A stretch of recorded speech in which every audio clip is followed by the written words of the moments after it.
अस्सलाम वालेकुम। कैसे हैं आप सब। लास्ट लेक्चर के अंदर हमने ये डिस्कस किया कि हमारे पास पीरियड्स कितने हैं, ग्रुप्स कितने हैं और उनके अंदर सारी इंफॉर्मेशन मैंने आपको दी। अब लास्ट पार्ट इंट्रोडक्शन का पीरियोडिक टेबल के लिए हमने अब ये डिस्कस करना था कि ब्लॉक्स कितने हैं पीरियोडिक टेबल में। पिछले लेक्चर में भी डिस्कस किया, दोबारा डिस्कस कर रहा हूँ क्यों, क्योंकि ये बड़ा इंपॉर्टेंट शॉर्ट क्वेश्चन है। तो लास्ट लेक्चर के अंदर भी बताया कि पीरियोडिक टेबल को हमने बेसिकली 4 ब्लॉक्स के अंदर डिवाइड किया हुआ है।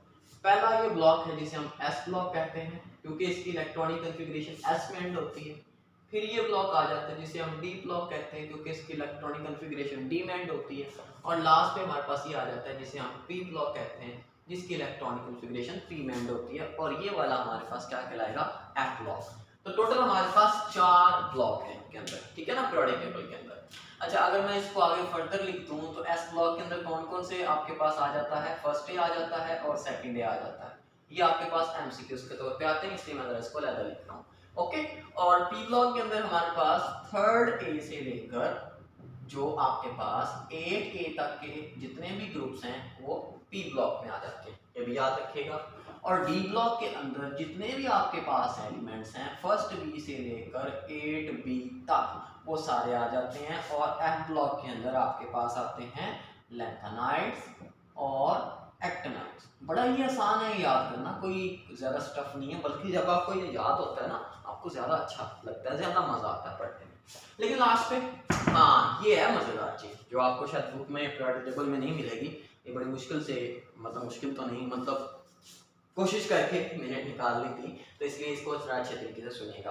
अच्छा, पीरियोडिक टेबल के अंदर मेटल्स, नॉन मेटल्स और मेटलॉइड्स कितने हैं या फिर उनका ट्रेंड क्या है, याद रखिएगा। एक सिंपल सी बात मैं आपको बता देता हूँ, एक छोटा सा आप ज़हन में रखिएगा आइडिया कि पीरियोडिक टेबल में जब हम टॉप टू बॉटम मूव करेंगे ना, टॉप टू बॉटम, तो यहाँ पे मैं एक वर्ड यूज़ करूँगा, दैट इज मेटेलिक करेक्टर। क्या वर्ड है? Metallic character. देखो, अगर मैं कह रहा हूँ किसी एलिमेंट का मेटेलिक करेक्टर ज्यादा है तो इसका मतलब है कि वो अच्छा मेटल है। अगर मैं कह रहा हूँ मेटेलिक करेक्टर कम है मतलब वो मेटल नहीं है या अच्छा मेटल नहीं है, ठीक है ना।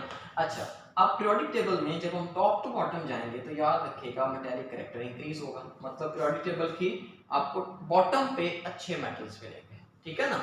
और जब हम लेफ्ट टू राइट मूव करेंगे तो याद रखिएगा कि आपके पास यही जो मेटेलिक करेक्टर है ये क्या होगा, डिक्रीज होगा, कम होगा। टॉप टू बॉटम इंक्रीज होगा लेकिन लेफ्ट राइट क्या होगा, डिक्रीज होगा। मतलब आपको जो सबसे अच्छे मेटल मिलेंगे वो पीरियोडिक टेबल की इस साइड पे सबसे नीचे, मतलब यहाँ पे। जैसे जैसे मैं ऐसे पीरियोडिक टेबल में नीचे आता जाऊंगा मेटल अच्छे होते जाएंगे और जैसे जैसे मैं इधर जाता जाऊंगा मेटल्स बुरे होते जाएंगे। समझ आ गई मेरी बात। तो इस बात को अगर मैं थोड़ा सा ज़हन में रखूं तो मुझे पता चल जाएगा कि मेटल्स कहाँ पे होंगे पीरियोडिक टेबल में, नॉन मेटल्स कहाँ पे होंगे और मेटलाइट्स कहाँ पे होंगे, मतलब सेमी मेटल्स, ठीक है। अच्छा, अभी तक जो ऑब्जर्व किया वो ये है कि पीरियोडिक टेबल के अंदर टोटल आपके पास पता कितने मेटल्स हैं, 84 मेटल्स हैं। आधे से ज्यादा पीरियोडिक टेबल मेटल है। नॉन मेटल्स पता कितने हैं, 11। कितने हैं जी, 11। अब सिमिलरली आपके पास जो मेटलॉइड्स हैं वो आपके पास हैं 7। तो मतलब पीरियोडिक टेबल के अंदर 84 मेटल्स, 11 नॉन मेटल और 7 आपके पास क्या हैं, मेटलॉइड्स हैं, जिनमें से एक दो की एग्जांपल दे देता हूँ। फॉर एग्जांपल आपके पास सिलिकॉन है, फॉर एग्जांपल जर्मेनियम है, फॉर एग्जांपल एसएन है। अच्छा, मैं जो भी ये बात कर रहा हूँ ये मैं एक खास कंडीशंस पे कर रहा हूँ, मतलब ये जो डाटा है ऐसा नहीं कि अगर आपने गलत बता दिया, ये खास कंडीशंस पे मैंने ये डाटा पुट किया है। देखो, अगर एक चीज़ है वो 70 सेल्सियस पे मेटल बिहेव नहीं कर रही और मैंने उसको 800 सेल्सियस पे ले गया तो वो मेटल बिहेव करने लगी, तो इसमें मेरा कसूर नहीं है। जो भी चीज़ें डाटा होते हैं वो एक खास कंडीशन पे होता है, तो एक खास कंडीशन पे मैंने आपको ये डाटा दिया है। और सर ये SN नहीं है, ये SB है। फॉर एग्जाम्पल 7 मेटलॉइड्स में से ये कुछ एग्जाम्पल जो मशहूर हैं आपके पास, ठीक है ना। आप सिमिलरली अगर मैं बात करूँ मेटल्स कहाँ पे हैं, फॉर एग्जांपल ये लिथियम मेटल है, सोडियम मेटल है, ये इतना हिस्सा तकरीबन सारा मेटल है, क्या है, मेटल है। लेकिन जब मतलब एस ब्लॉक के अंदर ज्यादा मेटल है, डी ब्लॉक के अंदर ज्यादा मेटल है, जैसे ही मैं पी में एंटर होता हूँ मेटल खत्म होना शुरू हो जाते हैं, कम होना शुरू हो जाते हैं, ठीक है ना। फॉर एग्जांपल पी ब्लॉक में एक लाइन जिसे मैं स्टेयर्स कहता हूँ, ये वाली लाइन, ओके, हाँ ये लाइन थी कुछ ऐसे, एक मिनट, ऐसे इस लाइन के इस वाली साइड पे जितने भी हैं वो कुछ ना कुछ मेटल्स हैं, लेकिन इस लाइन की दूसरी साइड पे जितने भी आपके पास हैं वो सारे के सारे क्या हैं, नॉन मेटल्स हैं।